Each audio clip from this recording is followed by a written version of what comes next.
আসসালামু আলাইকুম প্রিয় দর্শক, দুপুরের মধ্যে যেসব জেলায় ঝড় হতে পারে, সারা দেশে বৃষ্টির আভাস সহ আজকের আবহাওয়ার খবর অনুযায়ী কোন কোন অঞ্চলে ঝড় বৃষ্টি হতে পারে এবং আগামী কয়েকদিন আবহাওয়া কেমন থাকবে এই নিয়ে থাকছে বিস্তারিত।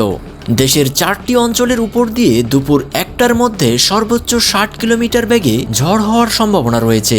সেই সঙ্গে বজ্রসহ বৃষ্টি হতে পারে।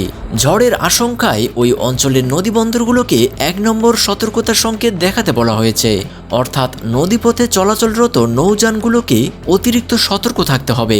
আবহাওয়া অফিস বলেছে, এইসব এলাকায় দমকা হওয়ার কারণে ছোট নৌযান বা ট্রলার চলাচলের সমস্যা হতে পারে। তাই দুপুর পর্যন্ত এইসব নদী এলাকায় সাবধানে চলাচলের পরামর্শ দেওয়া হয়েছে। সতর্কবার্তায় বলা হয়েছে, কুমিল্লা, কিশোরগঞ্জ, চট্টগ্রাম ও সিলেট অঞ্চলের উপর দিয়ে পশ্চিম অথবা উত্তর পশ্চিম দিক থেকে ঘন্টায় 45 থেকে 60 কিলোমিটার বেগে অস্থায়ী দমকা ঝড় হওয়া সহ বৃষ্টি ও বজ্রসহ বৃষ্টি হতে পারে। সামনের দিনের আবহাওয়া পূর্বাভাসে বলা হয়েছে, আগামী কয়েকদিন গরম বেশি অনুভূত হতে পারে, তবে 26শে মের পর থেকে বৃষ্টি বাড়ার সম্ভাবনা রয়েছে। তখন তাপমাত্রা কিছুটা কমে আসবে। দেশের বিভিন্ন স্থানে গতকালও বৃষ্টি হয়েছে বলে আজকের আবহাওয়ার খবরে উল্লেখ রয়েছে।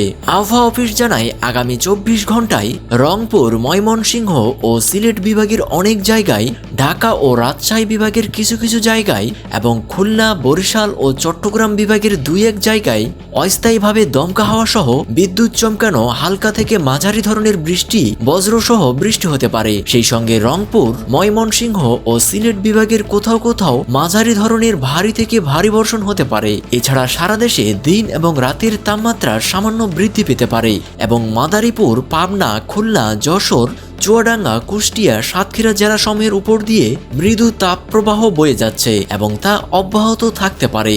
আপনারা কে কোথায় থেকে আমাদের এই খবরটি দেখছেন, অবশ্যই আমাদের কমেন্ট বক্সে আপনাদের জেলার নামটি কমেন্ট করবেন এবং পরবর্তী আপডেট জানতে ভিডিওতে লাইক করে চ্যানেলকে সাবস্ক্রাইব করে সাথে থাকবেন।